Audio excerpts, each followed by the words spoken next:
आज़ाद बोल इंडिया में आपका खैर मकदम है। आज है 10 अगस्त 2025। मैं हूं आदिल खान आज़ाद और आप देख रहे हैं स्पेशल प्राइम टाइम शो दुनिया भर की खबरें टीबीके के। तो चलिए शुरू करते हैं। गजा, इसराइल, ईरान, रूस, यूक्रेन, सीरिया, जॉर्डन और इराक से आई कुछ अहम खबरें। सबसे पहले गजा की कुछ अहम अपडेट्स सुन लीजिए। ये मिक्स्ड अपडेट्स हैं। United nation security council Israel के उस मंसूबे पर इमरजेंसी इजलास कर रही है, मीटिंग कर रही है, जिसमें गजा सिटी पर कब्जा करके करीब 1 मिलियन फ़लस्तीनियों को जबरी तौर पर बेदखल करने की तैयारी है। दूसरी अपडेट यह है कि गजा पट्टी में इसराइली हमले लगातार जारी हैं, जिनमें आज कम से कम 50 से ज़्यादा फ़लस्तीनी शहीद हुए हैं, जबकि जंग शुरू होने से अब तक इसराइल की थोपी हुई भुखमरी यानी स्टारवेशन से शहीदों की तादाद में इजाफा होकर तादाद 217 तक पहुंच चुकी है। इन 217 लोगों में 100 बच्चे शामिल हैं जिन्होंने भूख से दम तोड़ा है। एक और अपडेट यह है कि दुनिया के बड़े शहरों जैसे ब्यूनस आयर्स, लंदन और इस्तांबुल में मुजाहिरीन जमा होकर आलमी लीडर से मुतालबा कर रहे हैं कि वो इसराइल की जंग को रोकें और गजा की नाकेबंदी को ख़त्म करवाएं। और फ्रांस से भी एक अपडेट है। फ्रांस ने इसराइल के गजा सिटी पर कब्जा बढ़ाने और आखिर में पूरे गजा पट्टी को हथियाने के मंसूबे की सख्त अल्फाज में मजम्मत की है। अब तफसील से खबरों का सिलसिला आगे बढ़ाते हैं। बेंजामिन नेतन्याहू को जंग जारी रखने की सनक चढ़ गई है, जबकि पूरी दुनिया उससे गजा पर हमले बंद करने की अपील कर रही है। आज बेंजामिन नेतन्याहू ने हमास के खिलाफ मिशन पूरा करने का वादा किया है। इस्राएली प्राइम मिनिस्टर बेंजामिन नेतन्याहू ने कहा है कि इसराइल के पास अब कोई चारा नहीं बचा सिवाय इसके कि मिशन पूरा करके हमास को पूरी तरह हरा दिया जाए, क्योंकि फ़लस्तीनी ग्रुप हमास हथियार डालने से इनकार कर रहा है। यरूशलेम में फॉरेन मीडिया से बात करते हुए पहली बार उसने फॉरेन मीडिया से बात की है इस 2 साल के वक्फे में। फॉरेन मीडिया से बात करते हुए नेतन्याहू ने बताया कि उसका नया गजा ऑपरेशन प्लान हमास के बचे हुए 2 मजबूत गढ़ों को टारगेट करेगा। नेतन्याहू ने कहा, हमारा मकसद गजा पर कब्जा करना नहीं बल्कि गजा को आज़ाद कराना है। किससे? इनके मिनिस्टर्स तो पूरी गजा की पॉपुलेशन को मारने की बात करते हैं। किसके लिए आज़ादी? नेतन्याहू ने कहा कि गजा में अगले कदमों के लिए एक कम मुद्दत का टाइम टेबल तय है, जिसमें इलाके को नॉन इसराइली सिविल एडमिनिस्ट्रेशन के हवाले करना होगा, गजा को डीमिलिटराइज करना और इसराइली फ़ौज का सिक्योरिटी कंट्रोल बनाए रखना शामिल है। नेतन्याहू ने यह भी कहा कि हाल ही में उसने इसराइली फ़ौज को हुक्म दिया है कि ज़्यादा से ज़्यादा फॉरेन मीडिया को अंदर लाया जाए गजा में, जबकि अब तक सिर्फ मिलिट्री के ज़रिए ही मीडिया को गजा में जाने की इजाज़त थी। तो नेतन्याहू अब इंटरनेशनल मीडिया को गजा में क्या दिखाना चाहता है? अपनी तबाही के मंजर। नेतन्याहू ने एक बार फिर गजा में तबाही, आम लोगों की मौत और मदद की कमी का जिम्मेदार हमास को ठहराया है, जबकि दुनिया जानती है ये बेशरम झूठ है। वहाँ इसराइली फ़ौज ने क्या तबाही और कत्ल व गारत मचाया है, उसे पूरी दुनिया ने देखा है। ये दुनिया का पहला लाइव जेनोसाइड है। बढ़ते हैं आगे। यूनाइटेड नेशन सिक्योरिटी काउंसिल ने इतवार को आज न्यूयॉर्क में एक गैर मामूली मीटिंग बुलाई, एक इमरजेंसी मीटिंग गजा के बढ़ते हालात पर बात करने के लिए। ये मीटिंग इसराइल के उस प्लान के जवाब में थी जिसमें वो गजा पट्टी में फौजी कार्रवाई बढ़ाकर गजा सिटी पर पूरा कब्जा करना चाहता है। मिरोस्लाव जेचा, assistant secretary general for Europe, central Asia और अमेरिकाज ने 15 रुकनी काउंसिल को ये बताया कि इसराइल का ये नया फैसला इस लड़ाई का एक और ख़तरनाक चैप्टर शुरू कर सकता है, जिसके असरात गजा और इसराइल से बाहर भी जा सकते हैं, यानी मिडिल ईस्ट में फैल सकते हैं। उन्होंने कहा कि गजा में लोगों की तकलीफ़ों को रोकने का एक ही रास्ता है, पूरा, फ़ौरन और हमेशा के लिए एक सीज़ फायर, फायरबंदी, जंगबंदी। जेंचा ने कहा कि तमाम बंधकों को, तमाम होस्टेजेस को फ़ौरन बिना शर्त छोड़ दिया जाए। इसराइल को इंसानी कानून के तहत अपनी जिम्मेदारियां निभानी होंगी और मदद की सप्लाई तेज़, सिक्योर और बिना रुकावट पहुंचने देनी होगी।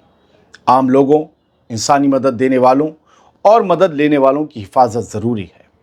फ़लस्तीनियों को अपने घर लौटने का पूरा हक मिलना चाहिए। जेचा ने यह भी याद दिलाया कि आलमी अदालत इंसाफ यानी कि ICJ ने भी कहा है कि इसराइल बतौर कब्ज़ागार फ़लस्तीनी लोगों को उनके हक़ खुद मुख्तारी से नहीं रोक सकता, जिसमें उनकी अपनी आज़ाद रियासत का हक़ भी शामिल है। UN के इन ऑफिशियल जेंचा ने यह भी कहा कि गजा या इसराइल फ़लस्तीन मसले का हल फौजी कार्रवाई से नहीं निकल सकता जब तक इसराइल का गैर कानूनी कब्जा खत्म नहीं होता और एक काबिले अमल 2 स्टेट हल नहीं निकलता, मसला हल नहीं होगा। आखिर में जेंचा ने फ़लस्तीनी अथॉरिटी से कहा कि वो चुनाव करवाएं, इलेक्शन करवाएं, इंतखाबात करवाएं, ताकि लोग अपनी हुकूमत का फ़ैसला खुद कर सकें, क्योंकि ये उनका बुनियादी हक है। बढ़ते आगे वेस्ट बैंक की बात करते हैं। वेस्ट बैंक को अफरा तफरी में धकेलने और गजा के बाद वेस्ट बैंक में नस्ली सफाई यानी एथनिक क्लिनजिंग के मंसूबों का रास्ता साफ करने के लिए कट्टरपंथी, इंतहा पसंद Israeli national security minister Itamar Ben Gvir फ़लस्तीनी अथॉरिटी को ख़त्म करने का मुतालबा कर रहा है। ये बड़ा सीरियस थ्रेट है। उसने फ़लस्तीनी अथॉरिटी को महमूद अब्बास की क़यादत में चलने वाली दहशतगर्द अथॉरिटी करार दिया है। एक पोस्ट में बेन ग्विर ने कहा कि वो अगली इस्राएली कैबिनेट मीटिंग में पीएम नेतन्याहू पर इस मुतालिक फौरी कार्रवाई के लिए प्रेशर डालेगा। इसे उसने महमूद अब्बास के उस ख्वाब का जवाब बताया जो फ़लस्तीनी रियासत कायम करने से मुताल्लिक है, यानी फ़लस्तीन अगर बनने की बात कोई करेगा तो उसे दहशतगर्द बोला जाएगा। बढ़ते आगे, साउथ गजा में जॉर्डन के फील्ड हॉस्पिटल ने एक बड़ा इंसानी मदद का मिशन शुरू किया है, जिसके तहत 535 से ज़्यादा लोगों को नकली हाथ पांव यानी कि लिम्ब लगाए जाएंगे। ये जानकारी हॉस्पिटल के डायरेक्टर मोहम्मद सुकून ने दी। ये काम स्पेशल मेडिकल और टेक्निकल टीम कर रही है प्रोस्थेटिक लिम्ब्स लगाने का, और ये जॉर्डन की गजा के जंगज़दा लोगों के लिए जारी इंसानी मदद का हिस्सा है। गजा में जंग की वजह से कटे हुए हाथ पांव वाले लोगों की तादाद लगातार बढ़ रही है। गजा की हकीकत पर एक और सनसनीखेज रिपोर्ट सामने आई है।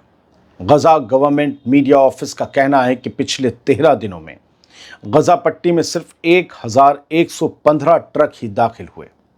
ये गजा की अथॉरिटी का कहना है, लेकिन वो ये कहती है अथॉरिटी कि जबकि ज़रूरत थी 7800 ट्रकों की, यानी ज़रूरत का सिर्फ 14% सामान ही गजा पहुंचा है।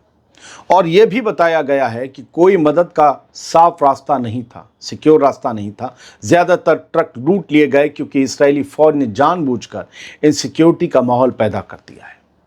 ये उसी सोची समझी पॉलिसी का हिस्सा है जिसमें भूख और अफरा तफरी को इंजीनियर किया जा रहा है। अब खबर यूक्रेन और रूस की जंग से जुड़ी हुई। यूक्रेन की फ़ौज ने कहा है कि उसने रूस के सारातोव इलाके में एक ऑयल रिफाइनरी पर रात के वक्त ड्रोन हमला किया, जिससे धमाके और तबाही हुई। फौज के बयान के मुताबिक यह हमला उस सिलसिले का हिस्सा है जिसमें दोनों मुल्कों के दरमियान रोज़ाना हवाई हमले हो रहे हैं, जबकि जंग ख़त्म करने के लिए भी सियासी कोशिशें लगातार जारी हैं। सारातोव के गवर्नर ने आज बताया कि इस हमले में एक शख्स की मौत हुई है और कई रिहायशी फ्लैट्स और एक इंडस्ट्रियल फैसिलिटी को नुकसान पहुंचा है, लेकिन उन्होंने ये जिक्र नहीं किया कि किसी ऑयल रिफाइनरी को निशाना बनाया गया था, जैसा कि यूक्रेन दावा कर रहा है।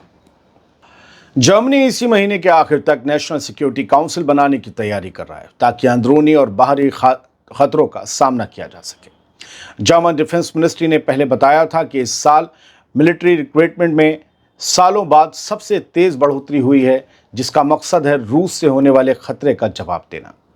जर्मनी यूरोप की बदलती सिक्योरिटी सिचुएशन के मद्देनज़र इसराइल की तर्ज पर फिर से कंपलसरी मिलिट्री सर्विस लागू करने पर भी गौर कर रहा है, यानी जो भी जर्मनी में पैदा हुआ है उसे फ़ौज में सर्विस ज़रूर देनी पड़ेगी कुछ साल के लिए।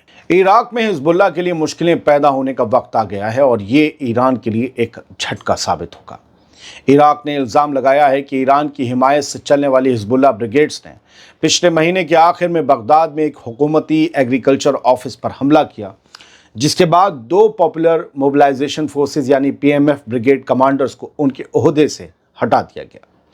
इराक के वज़ीर आज़म मोहम्मद शिया अल सुदानी ने वादा किया है कि मुल्क में हथियारों पर सख्त हुकूमती कंट्रोल कायम किया जाएगा, हुकूमत के कानून को लागू किया जाएगा और करप्शन के खिलाफ लड़ाई तेज़ की जाएगी।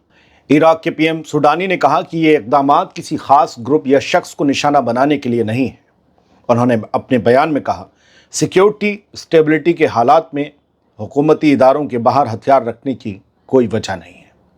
ये साफ इशारा है कि लेबनान की तर्ज पर इराक में भी हिजबुल्लाह से हथियार छीनने का प्लान आगे बढ़ रहा है।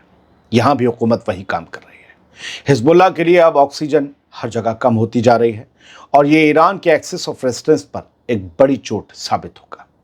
क्या इराक की हुकूमत भी अब अमेरिका के इशारों पर नाच रही है? फिलहाल अभी इस सवाल को उठाने से एक बड़ी जमात बच रही है। जॉर्डन इस आने वाले मंगल को जॉर्डन सीरिया अमेरिका मीटिंग की मेजबानी करेगा, जिसमें सीरिया की फिर से तामीर यानी रिबिल्डिंग पर बात होगी, रिकंस्ट्रक्शन पर बात होगी। जॉर्डन की फॉरेन मिनिस्ट्री ने आज एक बयान में कहा कि यह बैठक सीरिया को सपोर्ट करने और उसके दोबारा तामीर के तरीकों पर फोकस करेगी। इस बैठक में सीरिया के फॉरेन मिनिस्टर असाद हसन अल शिबानी, अमेरिका के सीरिया एनवॉय थॉमस बैरक और तुर्की में बैठने वाले अमेरिकी सफीर भी शामिल होंगे। अब खबर ईरान से। इस्लामी इनकलाबी गार्ड्स कॉर्प्स यानी IRGC के सियासी डिप्टी ने हाल ही में व्हाइट हाउस में आर्मेनिया और अजरबैजान के लीडर्स के दरमियान तय किए गए सो कॉल्ड ट्रम्प कॉरिडोर के नतीजों के बारे में सख्त वार्निंग दी है। इसके बारे में हम आगे आपको बताएंगे, लेकिन ये जो IRGC की तरफ से वार्निंग आई, इधर सुनिए। IRGC के सियासी मामलात की डिप्टी कमांडर ब्रिगेडियर जनरल यादुल्ला जावानी ने कहा, अगर अजरबैजानी प्रेसिडेंट इल्हाम अलीयेव और आर्मेनियाई वज़ीर आज़म पाशनियान ने इस फैसले के नतीजों पर गौर किया होता जिसमें उन्होंने अमेरिका, यूनाइटेड किंगडम और नाटो को कॉकसस में खींच लिया, तो वो भी जुआरी डोनाल्ड ट्रंप के धोखे में ना आते। उन्होंने कहा कि इन दोनों मुल्कों के आला ओहदेदारों ने काफकास की हकीकतों और इलाकाई ममालिक के मफादात पर गौर किए बगैर और अमेरिका, ज़ायनी रजीम और चंद यूरोपीय मुल्कों के वादों के असर में आकर अपने मुल्कों के बारे में एक नादान और महंगा कदम उठा लिया है। इससे पहले ईरान के leader Ayatollah Sayyed Ali Khamenei के सीनियर मुशीर, senior adviser Ali Akbar Velayati ने कहा था कि कॉकसस में अमेरिका के कंट्रोल वाला जंग-ए-ज़ूर कॉरिडोर किसी भी कीमत पर बनने नहीं दिया जाएगा, चाहे रूस ईरान का साथ दे या ना दे। कॉकसस रीजन यूरोप और एशिया के बीच मौजूद है।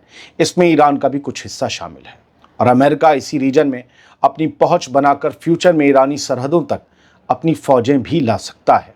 इसीलिए इस कॉरिडोर को लेकर ईरान में टेंशन ज़्यादा बढ़ गई है। मगर मसला सिर्फ इतना भर नहीं है।